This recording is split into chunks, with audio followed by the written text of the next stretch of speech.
sọ o. Ohun ojú rí ọmọ ò mà nílé sọ bó délé o. Ohun ojú rí ẹnu ò mà nílé sọ o.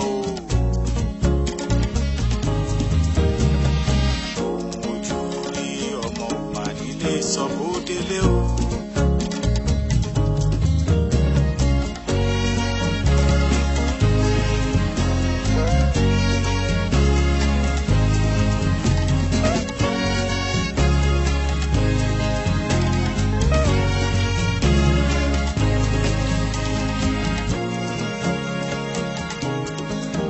Say we're free, colonization is a thing of the past.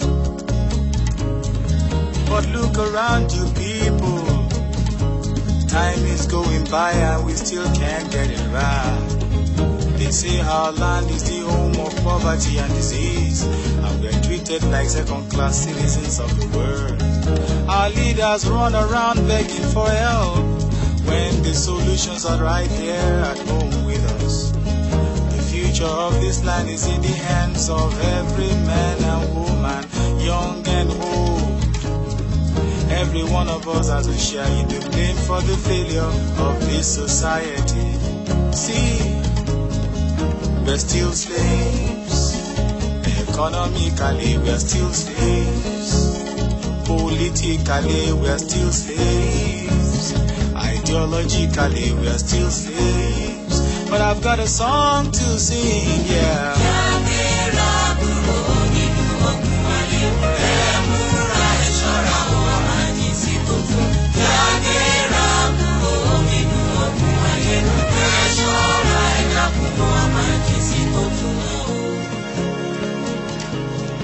We're trying to fix things from the top to the ground. The way to solve it is from the ground upwards. Lasting change begins at the individual level. Everyone dips in the pot, but no one replenishes. Have you forgotten the rules? Without love, there can be no truth, justice, and peace. We must turn our backs on selfishness and greed. Go back to our culture of community, all for one and one for all. Not just every man to his own. We must go back to the land. A nation that cannot feed itself will always remain subservient to others. Believe me, see, we're still slaves. To material wealth, we're still slaves. To religion, we're still slaves. Foreign ideals, still slaves. But I've got a song to sing, yeah.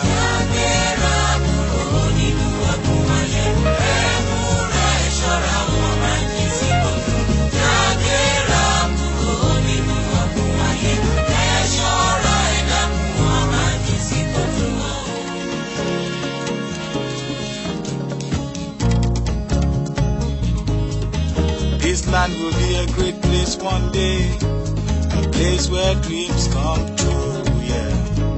Our hope is in the children. Teach them to love their fellow man, and never to judge anyone by the color of their skin, religion, or language. Teach them to be proud of our culture and the values of hard work and perseverance, honesty and humility. Treat every child like your own, for every child, no matter the circumstances of his birth, is a beacon to this glorious future.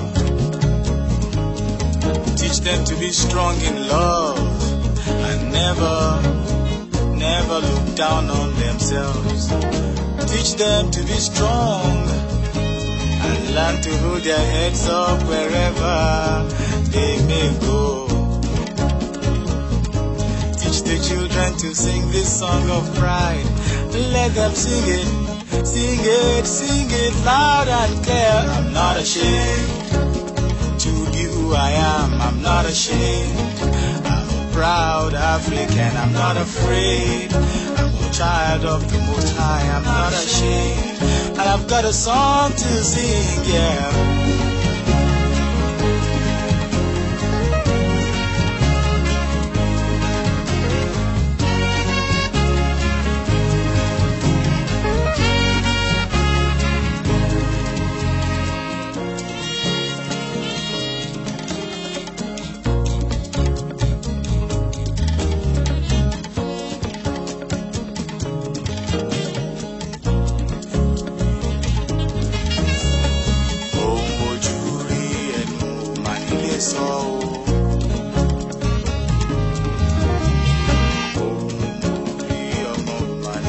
Sọ̀bódélé o,